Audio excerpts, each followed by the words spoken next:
তাৰমানে আজি আমাৰ ক'ব লাগিব আমাৰ এই বৰ্ষাত যিটো আমি NGO আছে এখন আমি NGOৰ আণ্ডাৰত মোটামুটি ৪৫ জন মানুহ আছিলোঁ। তাৰে ভিতৰত ৪৫ জনৰ ভিতৰত আগৰ PPL দলত কাম কৰা মানুহ আছিল। গতিকে আমি এইখন দলত মানে জইন হোৱাৰ এটা উদ্দেশ্য হ'ল মানে আজি চাওক ১৭ বছৰ BPF চৰকাৰে ৰাজত্ব কৰি গ'লে আমাৰ BTRখন তাতে আমি চালোঁ যে আমাৰ মাইনৰিটি সম্প্ৰদায়ৰ মানুহবিলাকক মানে মাইনৰিটিৰ একোফালে মানে চোৱা নাই।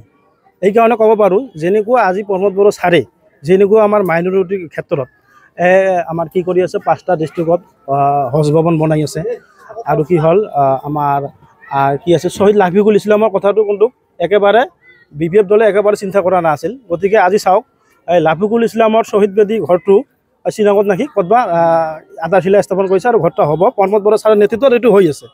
আৰু আমাক ক'ব লাগিব কি যে আমাৰ BPF দলে যিটো আমাৰ বাওখুংৰি বিশেষকৈ ক'ব লাগিব আমাৰ ধনেশ্বৰ কয়াৰীয়ে মানে এজন কেনেকুৱা হয় MLA MCLA হয় জানো আমাৰ মুছলমানক সি ভাল পায়। আমাৰ মানে এষাৰ কথা আছে মানে আমি তোমাকে ভালো পাই কিন্তু বিশ্বাস না কৰে। এই কথাটো হ'ল মানে আমাক ধনেশ্বৰ কয়াৰী আজিলৈকে আমাৰ বাওখুংৰিৰ মুছলিম মানুহসকলক ভাল পাইছিল কিন্তু বিশ্বাস কৰা নাছিল। কিয়নো আমাৰ যিমানবিলাক সমস্যা বা আমাৰ এই যে ৰাস্তাটো এই যে আমাৰ মানে নলবাৰী টু বামুণগাঁও যিটো ৰাস্তা আছিল এই ৰাস্তাটো সি নিজে অপেনিং কৰিম বুলি কিবা বাধা পাই বা কিবা ইস্যু পাই সি কামটো নকৰিলে আৰু আমি বাৰে বাৰে এইটো আবেদন জনাইছিলোঁ। এইটো আমাৰ বহুত অসুবিধা হয় এই কামটো কৰিব লাগে কিন্তু সি কাম চাৰিয়ে নাদে মানে আমাক গুৰুত্বই নিদিয়ে আমাৰ মাইনৰিটিখিনিক গুৰুত্ব নিদিয়ে।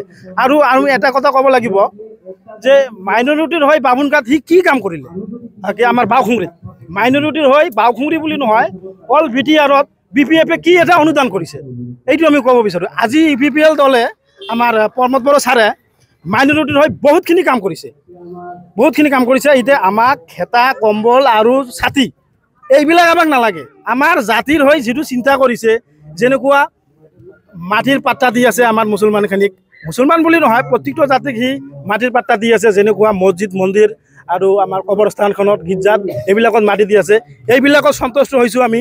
আৰু ক'ব লাগিব এইবাৰ প্ৰমোদ বড়ো ছাৰ একক সংখ্যাগৰিষ্ঠৰে আমাৰ BTR দখল কৰিব বুলি আমি আশাবাদী আছোঁ। আৰু সেইকাৰণে প্ৰত্যেকটো গাঁৱত আমাৰ এই সংবাদৰ মাধ্যমে প্ৰচাৰ হ'ব লাগে যে মানে BJP আৰু BPF আমাক নালাগে আমাক একক সংখ্যাগৰিষ্ঠ EPPL দলে চৰকাৰ গঠন কৰিব বুলি আমি দাবী কৰি আছোঁ আৰু 100% কৰিব।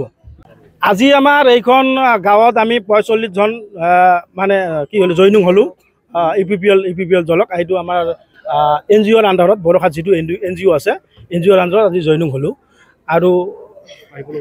আৰু আহিব লগা আছে যিহেতু আমি ৪৫ জনে যে জইন হৈছোঁ আমি এটাকৈ সৈনিক আমি গাঁৱে গাঁৱে যাম প্ৰতিটো কিছত যাম আমি প্ৰতিটো কিছত আমি আলোচনা কৰিম। আৰু এইবাৰ ধনেশ্বৰ কয়াৰী যে আমাৰ বাওখুংৰি সমষ্টিত হাৰিব এইটো 100%।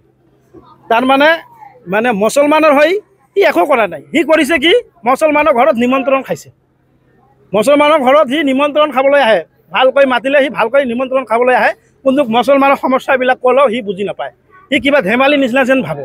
সেইকাৰণে আমি মুছলমানসকলক আৰু মই সংবাদ মাধ্যমৰ জৰিয়তে আমাৰ মাইনৰিটিবিলাকক আমি ক'ব বিচাৰোঁ মেছেজ দিব বিচাৰোঁ যে আমাক BPF আৰু কংগ্ৰেছ বা আমাৰ BJP এইবিলাক নালাগে।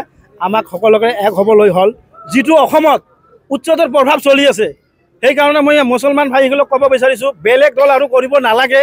আমাৰ BTRত যদি ৰক্ষণাবেক্ষণ দিব পাৰে আমাৰ প্ৰমোদ বড়ো ছাৰে দিব পাৰিব।